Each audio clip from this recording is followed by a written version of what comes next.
Psychic Matters with Ann Theotto, the top-ranked spirituality podcast. My local pub in London, just 100 yards down the road, hosts a psychic night every, I guess, 4 times a year. So there's a big yellow sign outside the pub saying psychic night here. And we got talking about alternative spiritual spaces that might be arising because of a decline in organised religion. I've spent more than 10 years researching alternative minority religions in Britain. But as soon as you mention psychic nights, the paranormal, the interest amongst academics, but also just amongst random people that we know is phenomenal. Yeah, I mean, over the past 5 years, there's been a 350% increase in people searching for psychic events near me. So this signifies that there's a growing trend, that people are looking for these events, but we're not sure where COVID plays into this. Usually during periods of great turbulence like wars or pandemics, which lead to loss of life and grief, these are the types of periods where people are searching for answers. So we're also interested in how COVID might have changed people's, I guess, not necessarily religious beliefs, but what they're doing to seek answers in the aftermath of something so turbulent. Sociologists, we deal with trends, right? So we know we're moving towards a more secular Britain. Every year or every generation are going to become at least more non-religious than the past. We know this because non-religion is stickier than religion at the moment. Some surveys report it to be over half of the British population to be non-religious now. And therefore, you'd think we've become more kind of rational, more scientific. And perhaps we have in some sense, but that doesn't answer those key questions that have always been around. What happens when we die? Is there an afterlife? Those kind of questions remain, and people seek and want answers to those because it's comforting. Science might provide answers, but it doesn't make you feel, I guess, important or valued, or that there is something afterwards. Before we get into this episode, I'd like to invite you to join this community to hear more interviews that will help you to understand the psychic mind, mediumship, communication, paranormal science, and how it all works. All I want you to do is click on the subscribe button. I love your support. It's incredible to see all of your comments, and I'm just getting started. I can't wait to go on this journey with you. Thank you for subscribing. It means the world to me. In today's episode, we have 2 distinguished academics who are delving into the enigmatic world of psychic events in UK pubs. These academics are leading a groundbreaking research project entitled Weekday Worldviews, the Patron's Promise and Payoff of Psychic Nights in England. It's a comprehensive study that aims to understand the burgeoning phenomena of psychic events and how they relate to worldviews and psychological well-being. My guests today are Dr. Josh Bullock from Kingston University, who brings an open-minded, somewhat skeptical perspective, I understand, and Dr. Caroline Starkey from the University of Leeds, who is a firm believer in the psychic realm and frequently attends psychic events. Dr. Bullock and Dr. Starkey, welcome to Psychic Matters. Thank you. Great to be here. Thank you for having us. Oh, it's such a pleasure. I was absolutely fascinated by the survey that you've put together. And I wondered if you could both perhaps share a brief overview of this pioneering research project and maybe tell us what inspired you to explore these relationships between worldviews and science and psychic events. Yeah, would you like to start, Caroline? Because I know you've been going to pub psychic events for some time now, so it might be I have.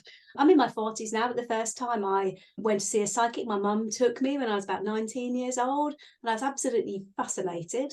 And there's a bit of a gap in between where I might have paid attention to certain things. I've always been interested in like alternative religious practices, and that's certainly what I study in my research, alternative religious practices in Britain in particular.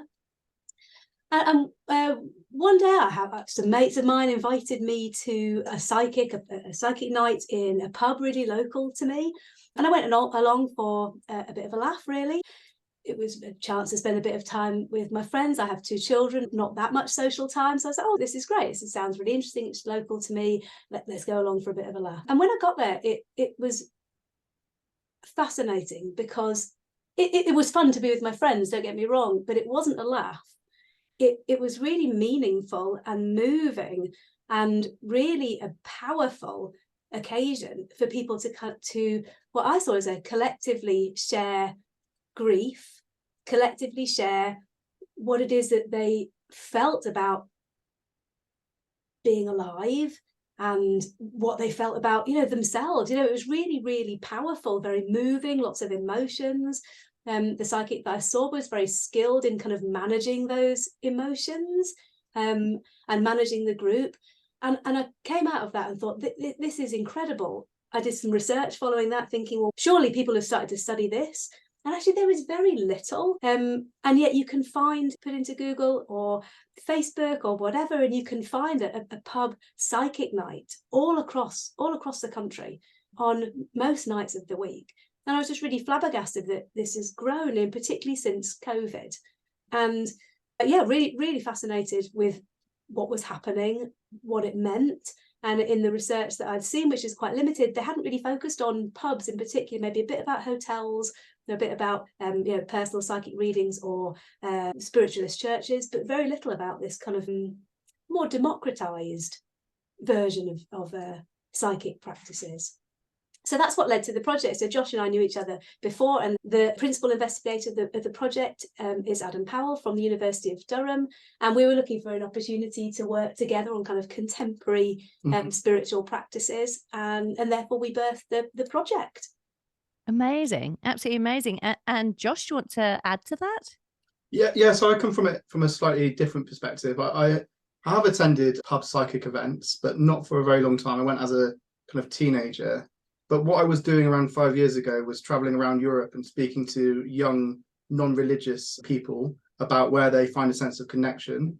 And through these conversations, a lot of them talked about having paranormal experiences or supernatural, magical experiences, despite them being non-religious. So I kind of stumbled upon the world of the paranormal through those interviews. And like Caroline says, my local pub in London, just 100 yards down the road, hosts a psychic night every I guess 4 times a year. So there's a big yellow sign outside the pub saying psychic night here. Next one is the 1st of December. And we got talking about kind of alternative spiritual kind of spaces that might be arising because of a decline in organized religion, and hence put our heads together from different kind of backgrounds, and the project was born. Interesting. And so you say the project was born as if it was very easy. I'm sure it wasn't that easy. Who did you take it to get funding, etc.?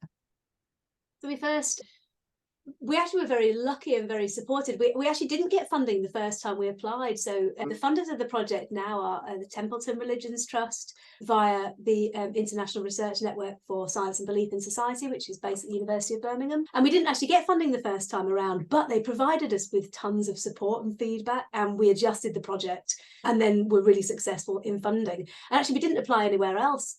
And the funny thing is that so we know that we've kind of hit on something here that's fascinating. We're really lucky with our funders who also thought the same thing too. And I guess the interest that we've got in thinking about worldviews and thinking about well-being have come from our kind of interest. This is about belief. What do people believe? How does institutional religion play a part in that? Are people Catholic as well as going to pub psychic nights, or are they non-religious, or what does that really mean? And well-being is because we were really, this isn't just, this is entertaining. Of course it is entertaining for people and enjoyable, but actually it's in the people that we spoke to informally whilst putting the project together, it is much more meaningful to people than just I'm going down the pub with my mates for a drink and the psychic happens to be on. Actually, where we've seen is that people follow psychics around. Certainly there's a number of psychics operating in my local area who are really booked up, 20 odd quid a ticket, and are booked up for months in advance, and people follow them around. This is more than just going down your local and checking it out. So that's kind of how those ideas played together. Yeah, and it's been over a period of years. I think if we probably looked at our WhatsApp conversations, It might have been 3 years ago that we said, let's try to, get some funding on this. So we're nearly 3 years probably down the line. This is where the project's starting. So these things do take a lot of time to put into motion. But yeah, we're here now, which is good. I mean, that's fantastic. And thank you for laying that out as to how it came to be and how you got the funding, etc. Something that I was wondering was I know you've come up with some questions yourselves, and that's how you began with your wondering and your curiosity for yourselves. But how did you finalize and create those final questions for this survey? And how did you decide which of those questions would give you the best information to analyze at the end of the survey? Yeah, it's a really good question. And actually, the survey won't cover everything. So we will be looking to interview people to get some more nuanced kind of discussions, a bit more depth. But we're particularly interested in finding out about people's demographics. So that's a kind of starting point. We want to know who is attending this, what kind of religious background they had, and what religion, if any, they kind of participate or believe in now. We want to know if they're young, if they're old. We want to know about gender. We want to know about social class as well. So that's a kind of starting point. Moving on from that, we're really interested in what people believe. So we have a scale called the paranormal belief scale, which is about 26 questions asking things ranging from, do you believe in the Yeti or the Loch Ness Monster, to belief in affinities around numbers or paranormal experiences or even God. So we're interested in what people believe. We're also interested about how people think and feel about existential questions. So how they feel about death and their general sense of well-being, and how this changes before they go to a psychic event and how it changes afterwards. So we're particularly interested in finding out what experiences people are having at these events, if it's leading to anything meaningful in their lives, or if it's changing their perceptions or making them happier, less anxious, is the kind of idea of the survey. And your paranormal belief scale that you mentioned there, is that something you created between the two of you? No, unfortunately not. I wish we did, but it's a validated scale. So it's been used before in other studies. So we're borrowing it for ours. I see. Thank you. And then, so the listeners of this podcast, obviously, I'm sure their ears are pricking up. What is this survey? That's very interesting. So can you tell us who it's open to? Because it's not open to you if you are a psychic or a medium, is it? No, and the reason for that is because we're particularly interested in the kind of patrons of these events. So the kind of bums on seats, the people who go to these events are our key audience. We're less interested in the psychics per se. There has been research on this previously, but what there hasn't been is research on the people who go to these events. And that's where we kind of fill the niche. So you have to be over the age of 18, you have to live in England and Wales or the UK, and you have to have been to an event in the last 18 months, because we want it to be kind of fresh in the memory, rather than 10 years or 20 years ago. But yeah, really good question. That's who we're hoping to target for the survey. Yes, of course. And those people that are listening to this podcast, if you don't live in the UK and you are a psychic, don't worry. The results will be published and made available for you to see.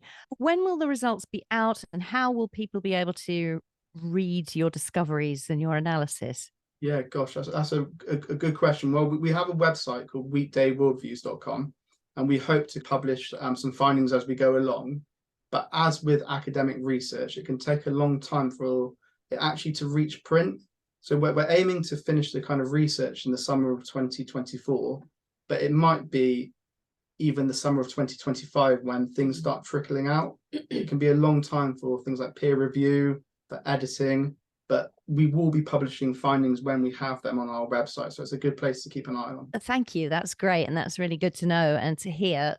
When you do publish the findings, what are you going to do with them? What will they be used for? So, of course, like we're academics, we're going to publish this in academic journals. We're also holding or wanting to host an international academic conference online in June 2024.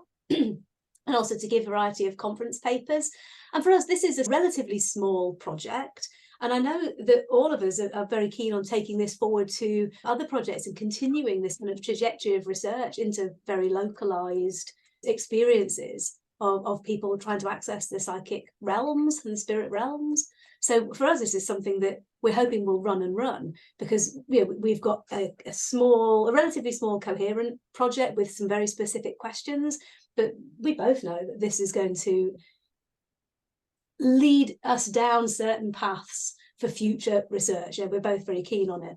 I'm hoping that it will lead us to some more continuing research projects, and we're really open. So if people want us to come and talk about the research that we've done, we'd be really, really open to that. Both of us enjoy that kind of stuff. In November of last year, we ran a national Being Human Festival Cafe in Leeds, where everybody was invited, in Leeds' oldest pub. And we're talking about kind of paranormal experiences, and we trialed this belief scale. So, and we really kind of like that it's not just academic research kept away behind a paywall for academics. We actually do want very much to share this research as widely as we possibly can. So we're totally open to any of those ideas. Research which is locked away in universities is not good research, right? So it's about opening up these conversations with the kind of general public, other organizations and institutions. So we see this almost as like starting the conversation. It's certainly not the end point. It should lead to more research, and it doesn't have to be us. It might be other people who take the helm and do other research projects afterwards.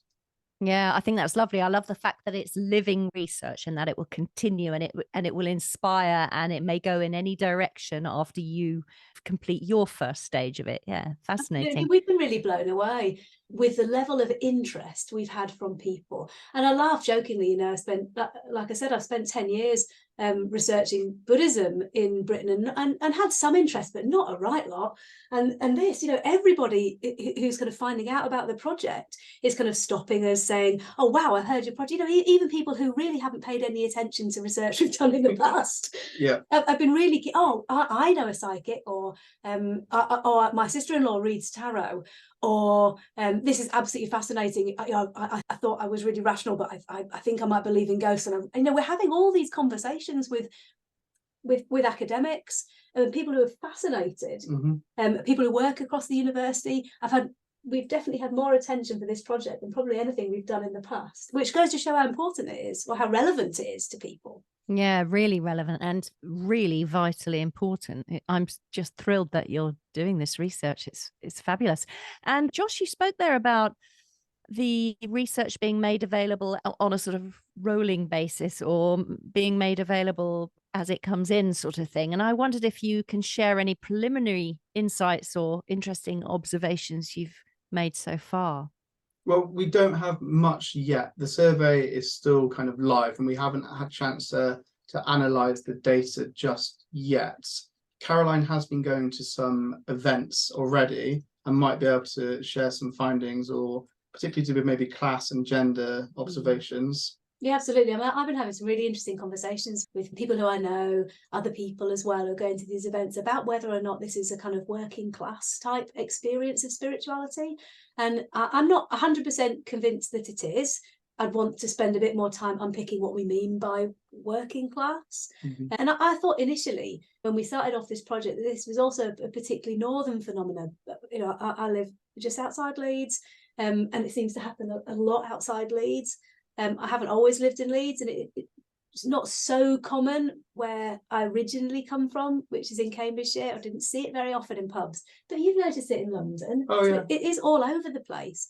So we're kind of having some of our stereotypes and our assumptions really challenged by the project. One of the things that we are finding is that, although of course there are some men involved, both as psychics and as patrons of psychics, it is majority women. And this is particularly of interest to me. I've studied religion and gender in the past, and so I'm kind of interested in the nexus, the kind of connections between like class, locality, gender, and how that kind of all plays out in this particular phenomena. And we definitely think there's something there about those kind of three things: class, gender, and locality. Yeah, that's really interesting. How are you going to make sure that you reach the upper end of the class scale? I could put it that way. That's a great question. Hopefully we will through our survey. One of the things we're keen to do is find out about social class And social class is notoriously difficult to understand and measure, but we're interested in people's social capital, cultural capital, and economic capital. So who they know, how much they earn, and who, I guess, what they do in their spare time, their leisurely activities. So through that, we should be able to get a sense of social class. It might be more difficult in the events that we attend, right? Because a lot of the ones that, at least that I'm seeing, are in working men's clubs, labour clubs, pubs, and at least where I live. So I live in London, southwest London, and the pubs that these events go or happen in are probably like the best kind of pubs. They are like the working class traditional pubs. They're not your gastro foodie pubs. They're your pubs with a dartboard, pubs with a pool table, a landlord, a pub dog. You know, all the things you might think of in a traditional working class pub. So it will be difficult to measure, but hopefully we'll get some of it through the survey. And I'll be really interested in if we find, when we're going on and doing this analysis of the survey, if we feel we're only just getting kind of one demographic, one that tells us something quite interesting about who might fill in surveys or where we're targeting at, but then that leads to future research projects as well. I mean, I'm really interested in what you might think about the class divide as well. Are we seeing like a more middle class or upper middle class experience, for example, in a spiritualist church than we might in a pub? Yeah, I don't know the answer to that. or even private readings. Or even private readings, absolutely. I don't know the answer to that yet. Yeah, it's interesting. I know from my work as a psychic and a medium that my private one-to-one readings and the students that come to me are across a wide social class. That's it. Grief spreads everywhere. Yeah. But it's finding these people to answer your questions. That's the key, of course. Absolutely, it always is when you're kind of trying to get participants, and any piece of any survey, any interviews that you do are always dependent on kind of who you're interviewing, and we're very aware of that, and we're very cognizant of how not making broad generalist assumptions on a small subsection of the people who might fill in surveys, but actually thinking about this in kind of indicative terms. And I still remain very interested in the class and spirituality type questions and how that kind of affects, and also how that kind of plays into, I think, declining mainstream religious traditions. This is what we're trying to tease out as well, is the growth, and there has been a growth, and Josh has done some work with Google Trends, trying to quantify really how many people, has there been an increase, particularly since COVID. So we think COVID's a bit of a watershed moment for an increase in people interested in psychic stuff. I mean, over the past 5 years, there's been a 350% increase in people searching for psychic events near me. Right, so this signifies that there's a growing trend that people are looking for these events, but we're not sure where COVID plays into this. Usually, during periods of great turbulence like wars or pandemics, which lead to loss of life and grief, these are the types of periods where people are searching for answers. So we're also interested in how COVID might have changed people's, I guess, not necessarily religious beliefs, but what they're doing to kind of seek answers in the aftermath of something so turbulent. And even when mainstream religion is on the decline, so certain mainstream religions, particularly certain denominations of Christianity, are on the decline in England, people still have these overarching questions about who am I, what's going on, these kind of transcendent questions. And actually probably even more so since the decline of institutional religion in the form of the Church of England, for example. Yeah, we've become more non-religious as a country, right? Some surveys report it to be over half of the British population to be non-religious now. And therefore, you'd think we've become more kind of rational, more scientific. And perhaps we have in some sense, but that doesn't answer those key questions that have always been around. What happens when we die? Is there an afterlife? Those kind of questions remain, and people seek and want answers to those because it's comforting. Science might provide answers, but it doesn't make you feel, I guess, important or valued, or that there is something afterwards. It's interesting, Josh, because you have I'm told, a slightly more skeptical point of view. Yeah, And I'd go with firm skeptic. yeah, great, fantastic. So that's really good to have the contrast between the two of you. So with that firm skepticism that you've got in place, firmly entrenched, what sort of aspects of psychic events then do you find most intriguing or challenging to reconcile with your scientific perspectives?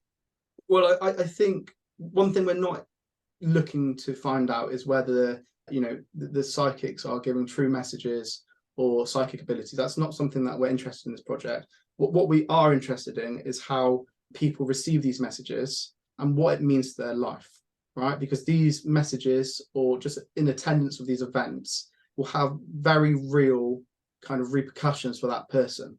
You know, receiving a message can be particularly, it might be life transforming, right? So that is really important, at least from my perspective, about what this means from a personal perspective, whether or not it's true or not.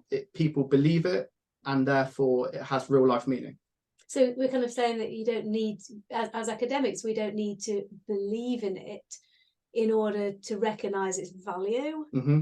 And it's led us to some really, really interesting questions about what actually is belief and what does it mean. And I actually see myself as a really rational person. There is this kind of idea of rationality, Mm-hmm. so segregated or so separated from belief in the spirit realm. You know, I'm troubling those kind of two really like really polarized opposites. I'm not sure that they are really, and I don't think that's how people live their life. But they certainly exist in harmony for a lot of people, and often different beliefs are situational and relational. So they'll come out at different points in people's life. It might be to do with grief or loss or big life events, right? But just not thinking that we know it all. I mean, I think that's where it sits for me, is that I just don't, I feel like I just don't feel that I know everything, you know, or that we can see everything, we can observe everything.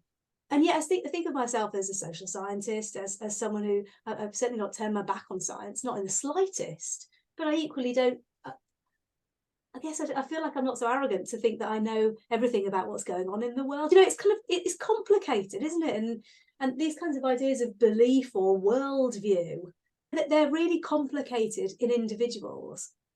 You know, in the way experience, and we've had some great conversations, haven't we, about what does it mean to believe? You know, we think about the paranormal belief scale. And we had such a fun project meeting up in Durham, looking at the paranormal belief scale on our survey. And we're like, well, what does it mean to say you might believe in the abominable snowman? What does it mean to say that you might believe that your soul can leave your body, or that you might believe in a soul at all? What does it actually mean to believe in those things? And I think that's what we're trying to. That's what underpinning it all is, like, what is this, the nature of how are they lived out, right? Yeah, how are they lived out in everyday life? When do they come to the forefront? When are they at the kind of back? What events kind of tease out these beliefs so that they are kind of visible? It's difficult, isn't it? Because you with your skepticism and you, Caroline, with your open-mindedness, you both of you, whichever way you come at the survey, you have to have an open mind all the way along and during the analysis. That's challenging for both of you. Yes, I mean, it is, and it's something that we've developed, I guess, as social scientists. This idea of positionality. So we recognize who we are, our kind of potential biases, our backgrounds, religious, non-religious, whatever they might be. So we're constantly thinking about how we might impact and affect the data, even by attending these events.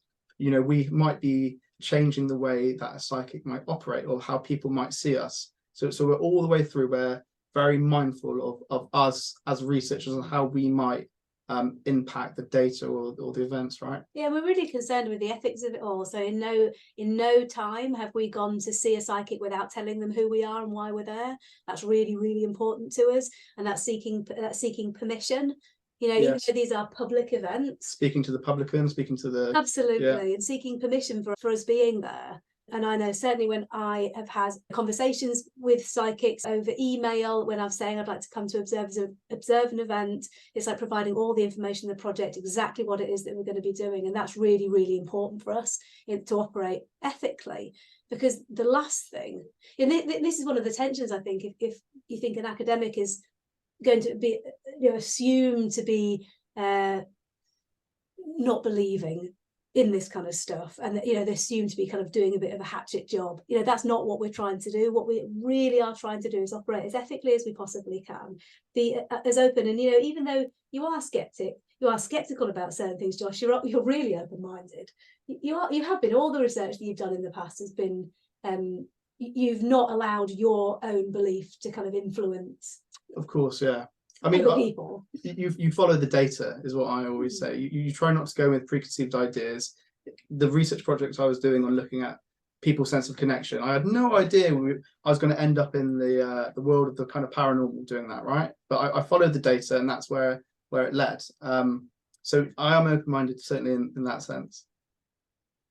And of course, once you get the results, you have to be very open-minded again, because they can be manipulated, I'm sure, into anything you wish. So there must be some sort of ethic required here for when you're analyzing those results. Yeah, absolutely. I mean, even just looking at the interviews, if we were to do what's known as like coding, where we would go through sentence by sentence and we would look for themes, that's something that we would do as a project group. Mm-hmm. We do it on our kind of spectrum of beliefs, and we'd make sure that the codes are accurate and that we're coming up with the same kind of themes and information. Therefore, if somebody else, another researcher, was to do the same thing, they could follow our line of thought, right? And they should end up at the same conclusion. So we will need to be thinking about this. So our biases perhaps don't creep in, and we focus on particular aspects that we find interesting. So it'll be something done as a project team. And I'm going to be doing quite a few of the interviews, and I have quite a relaxed kind of narrative type style of interviewing. But what we have to do, and we're using a semi-structured questions, so we have an idea of where the questions go, or the kind of questions we might ask.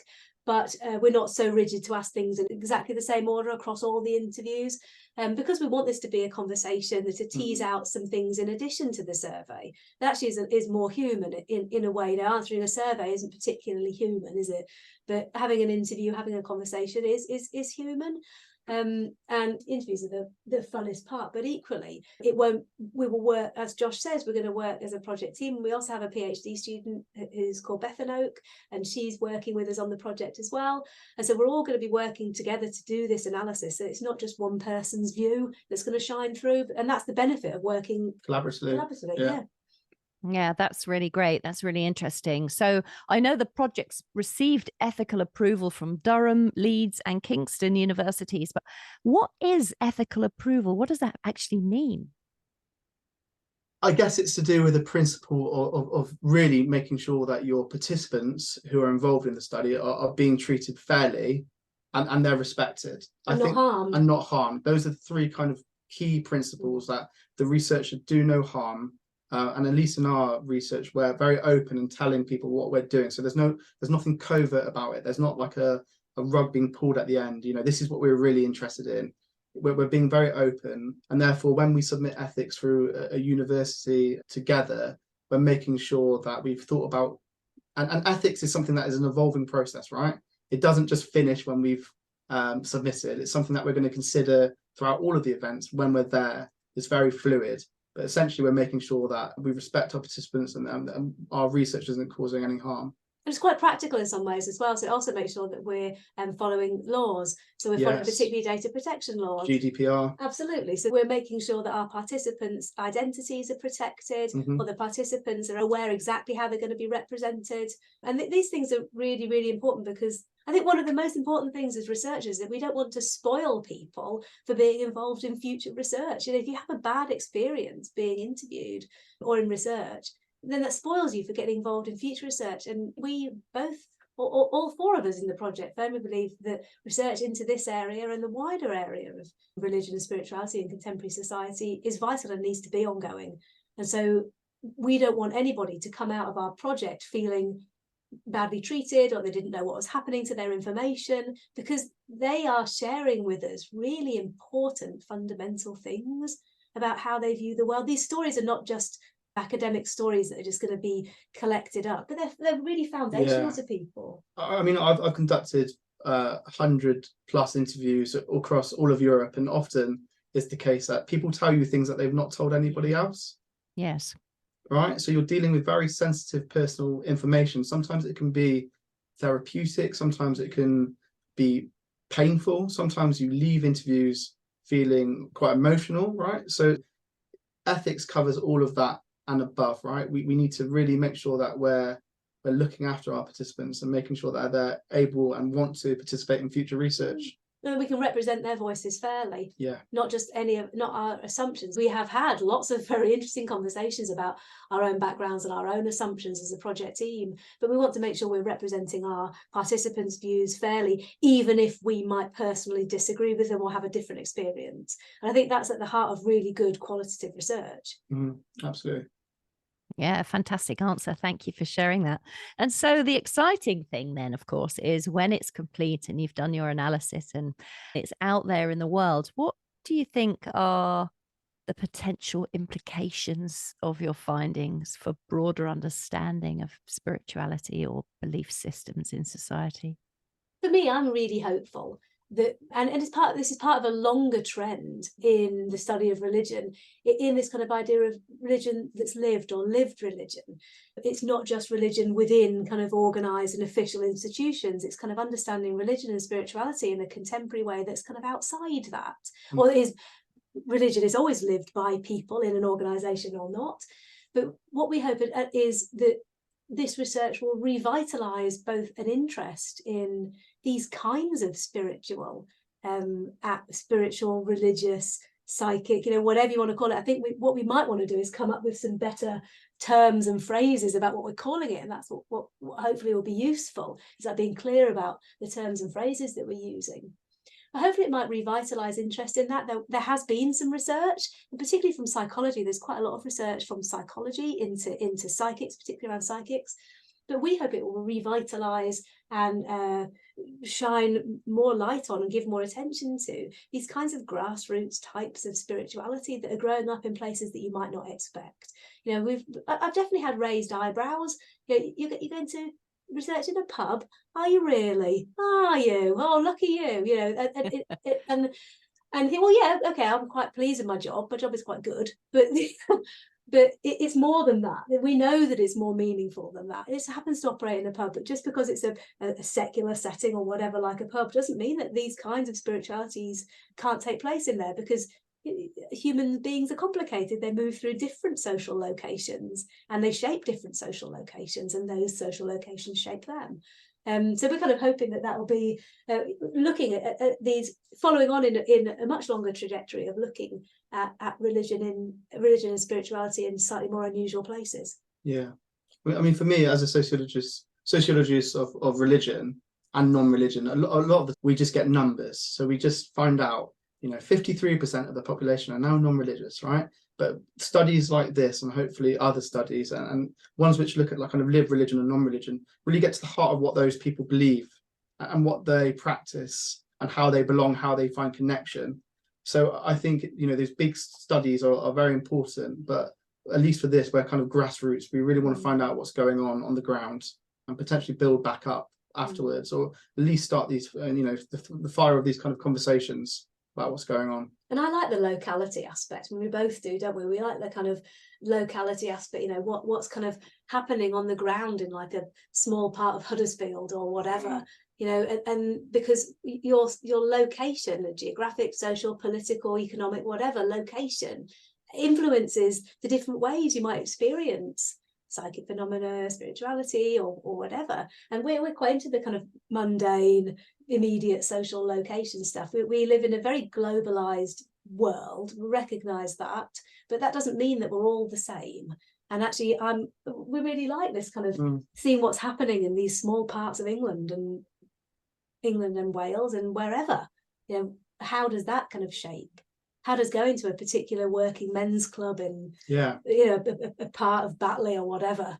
It seems to be quite a British phenomenon, because I've spoken to European colleagues and friends, and I tell them about what we're doing, and they raise eyebrows and they ask me to repeat it again. So there's these events where psychics go, and they happen in British pubs. I'm like, yes. And like, do you have these things? They're like, no. Yeah. We don't have anything like that. So it's something that I think is quite native to Britain, and deserves some exploration, because it's important, right? Sometimes you don't need to turn for big European or global comparisons. Sometimes you need to start with what's going on your doorstep. Yeah, that's really fabulous. And I think probably the last thing I want to sort of say, or the thing that I've been thinking about, is the research that you're doing in 2024 can only be a small slice of time, can it not? It can only just capture a small part of how society was in this time when we viewed them. And of course, everything's going to evolve all the time, and science can really, well, what do you think about this? Science can only really ever be a sort of hypothesis, because new information continues to be discovered all the time by scientists. What do you think? I mean, I guess that's the thing with kind of small sociological studies, is that you are getting a slice of the pie. You can't never really generalize across the whole population. But what I do hope, and I've said, and I really want to kind of drill down, is that I hope this starts the conversation. So these types of research projects continue, and there might be room for things to do with like longitudinal surveys or studies. I would love to follow somebody over the period of a year or two, and find out about their feelings, their emotions, their anxieties, and follow them through different spiritual practices to see how they might be making a difference to their life. And also, I think that there are some interesting global comparisons. I had a really interesting conversation not that long ago with an academic from the University of Liverpool who is working on mediumship and spiritual beliefs in Singapore, and we were really having a great conversation about the similarities and differences. And of course things evolve and things change, but I'm not sure that things will ever evolve to mitigate for humans' very real need to think about, why are we here? What is this all about? What's going to happen when we die? These are fundamental questions that science so far doesn't answer in, I mean, whatever science is, but so far kind of doesn't answer in the satisfactory kind of social way that we have. And as sociologists, we deal with trends, right? So we know, and I'll go out on a limb here, where we're moving towards a more secular Britain. Every year or every generation are going to become at least more non-religious than the past. We know this because non-religion is stickier than religion at the moment. So despite getting a small slice of the pie now, the trend is that people are going to become more non-religious, but they might become more spiritual, right? Or it opens up other spaces for spirituality, or needing to connect with other people or answer big questions. So despite it being a 2024 kind of project, we find that, at least I hope that these findings, whatever they might be, will be useful for the next decade or two, and beyond. A fundamental human question, isn't it? Like, what's going to happen to us? What happens to the people we love? What happens? I don't think that's ever going away. No. Yeah, I think that's fantastic. So, chaps, where can people find your survey if they would like to take part in it? Well, please go to our website, which is called weekdayworldviews.com, and there will be a section called Taking Part, and the survey will be live and it will be open until around the end of March 2024. So we'd love for you to take part. If you'd like to be interviewed as well, you can contact Caroline. You can find her details on the project website, weekdaysworldviews.com. And we'd just love to kind of find out your experiences of attending any kind of psychic event over the last 18 months. Fantastic. I will, of course, put that link to your survey and where we might be able to pick up the results of that survey in due course on the show notes for this episode. But for now, I would just want to say to both of you, thank you so very, very much for coming in and talking to us and sharing this amazing project. I mean, I personally am really excited about the results. Great talking to you. Bless you. Thank you. You have been watching the Psychic Matters podcast with Ann Theodo, the only podcast to push forward the boundaries of human consciousness to redefine the significance of living. Subscribe now so you don't miss future episodes.